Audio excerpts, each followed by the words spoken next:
Hey there, okay, it's going to be video number 65, but number 27 of module 3.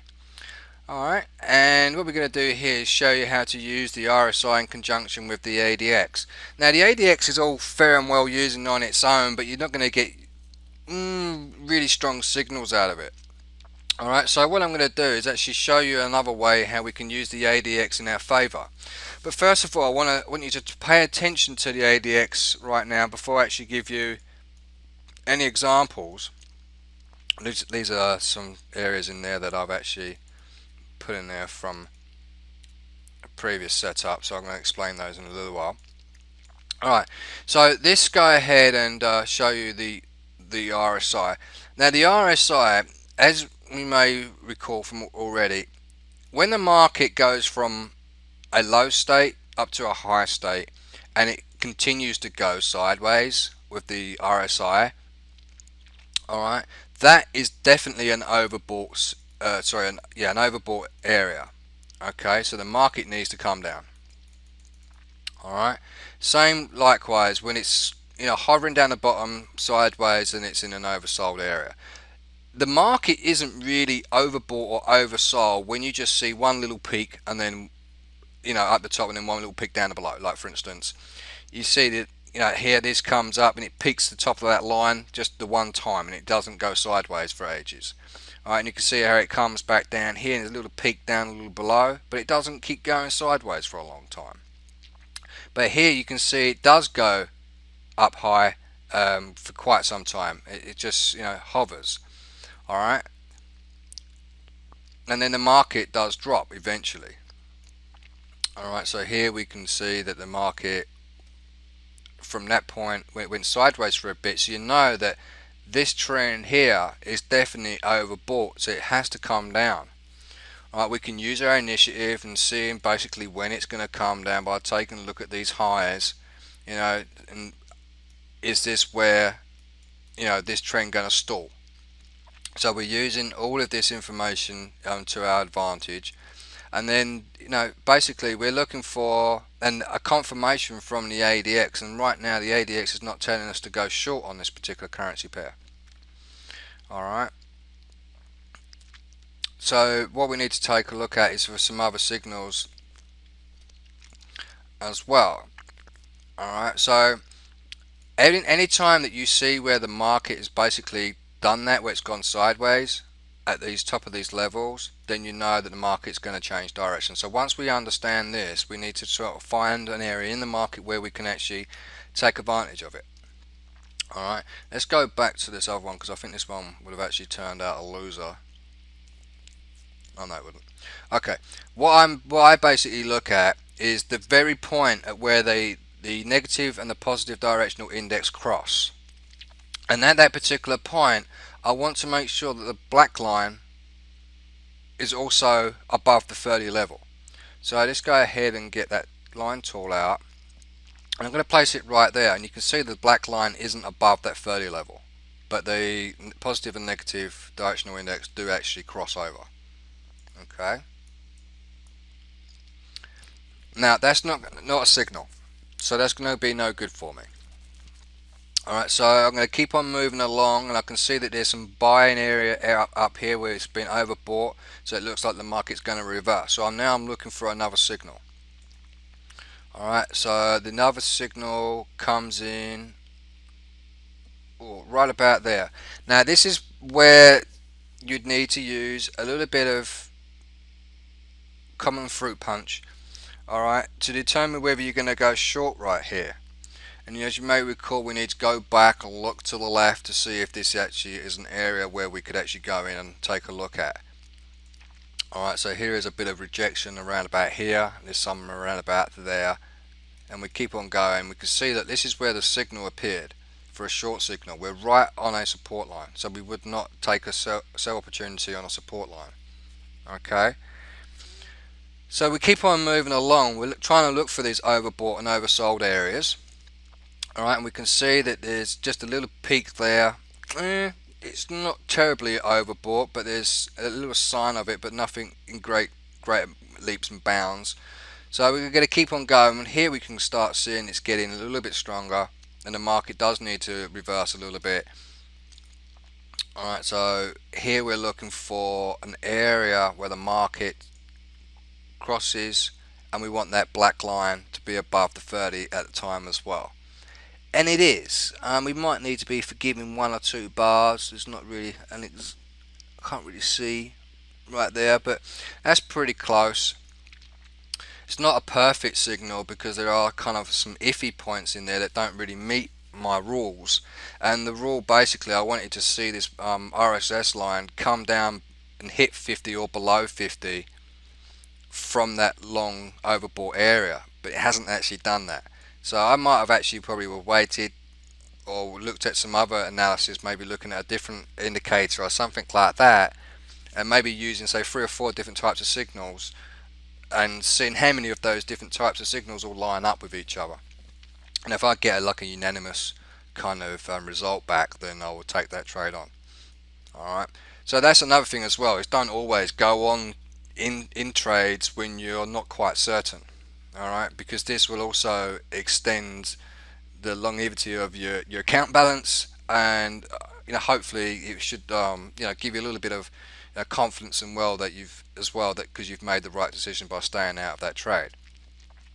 Alright, so okay, so now the market's gone over in this oversold area, so now I'm looking for another area in the market to actually go long on. Alright, so I can see that this is the point where the market did reverse. So now I need to say to myself, okay, is the ADX above 30? Yes, it is. Should I take this trade? Alright, okay, I've got to look at support and resistance levels. Yeah, I could. But is that going to be worth my while? It's 110 pips to the next support and resistance level. Yes and no. I'm not really 100% with that one. I mean, because the 4-hour time frames, I mean, I like to look for a little bit more than 100 pips. I might have actually taken that trade on and actually just targeted the next support or resistance line. Alright, and then the market starts to, well, he thinks it's overbought, but it's not. It's only just one little peak there. And then here is where it starts to go nuts. Alright, we're seeing it hovering above the 70 line or on the 70 line for quite some time. That is, without a doubt, an overbought area. Those are the kind of things that I'm trying to explain previously, but this is a nice, really big example.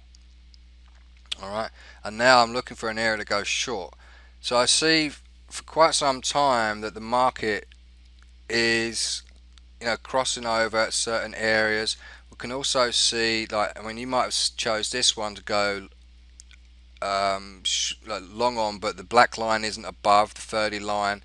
The the RSI is in an okay position, but we're in an overbought area, and I don't really like fighting that kind of information to say, okay, well look, we're going to go short soon, but we don't know when, and just seeing like it might be an A-OK, half okay kind of buy signal. Alright, so you want to basically wait a little bit and see what happens. Alright, this isn't a sell signal because the ADX line isn't above the 30. This area isn't one either because the ADX isn't above 30. But then this one here, the ADX line is above 30, plus where it's a negative directional index.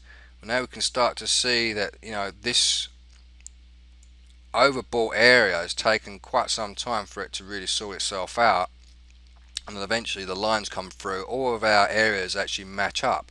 We want it to be on the 50 or below the 50 on the RSI. We want it to see the cross right there and the ADX line as well above the 30, and then boom, down it comes. Now I had no emotional setbacks there at all because this was a mechanical setup.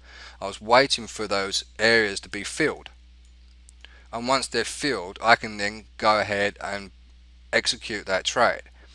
Alright, you're only going to get really skittish like if you say, okay, well look, we're still in above, this is still above, but this is crossed over to let me it's going to come down low, and you go, well okay, well I don't care, it might come down a little bit, and you'll be happy when it gets to like 30-40 pips. You didn't book in any trades and the market went back the other way, and then you're going to scratch yourself and you're going to put yourself down thinking that you're no good or whatever, but it's not the case. Alright, it's just because you missed out a step, that's all. Just remember the steps, okay?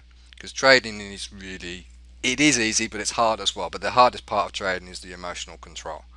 Alright, so if you can just work off of these mechanical setups, then you should do pretty well throughout all of these strategies that I'm showing you. Granted, some of the strategies that I'm showing you, some are better than others. Some will suit other people than you. I mean, this strategy here might not be to your liking, and others, they might like it. So go ahead and use any strategy that you feel that you can adapt to pretty well, in regards to filling in these requirements, alright, and trading based off that mechanical setup. Okay, here's another good example. Here, look, we can see that the market is basically sitting here down at the bottom. We can see now that we're in oversold territory. Alright, so then we start looking at the ADX line, and we can see that the negative directional index is basically red for quite some time, and then you see this where it crosses over, and this is where your eyes kind of like shine bright because you're getting ready for that trend change to come in. So then you start looking for that mechanical setup, alright, and we don't really see it on the 50 or above 50, but this is not really that important. The main important areas are the ADX line here, and it needs to be above 30 as well. In this particular case it doesn't happen there, but the market does go up a little bit, but we're not really worried about these little small bursts or these ifs or question marks. Alright, we want to try and get in on something that's quite, I hate saying the word guarantee, but to give us a pretty good confident trade to get into. Alright, now here is another exception. Here we can see where it's crossed, and then we got the black line there, and the market did drop. Alright, so that would have, that's kind of like 50-50 trade right there, but personally I would have actually gone for this one. Here's where it crosses over, the ADX is there, and this is in a good area as well because we come from an oversold territory, and then I know it's going to go back up again eventually. And these two lines here with the ADX are confirming that this oversold territory is now over, and it's going to go back the other way. Alright, so give that a go, see how you get on. Alright, practice this one for at least 2 or 3 days. Okay, and I can't really guarantee you're going to get some good results back off smaller time frames. The larger time frames will be your best bet. Alright, so you can see how you get on with those. Maybe the 1 hour you probably will get a few trades out of, and maybe just hit for like maybe 15 to 20 pips or something like that on your targets, and see how you get on. Alright, so until then, I'll see you in the next video. Bye for now.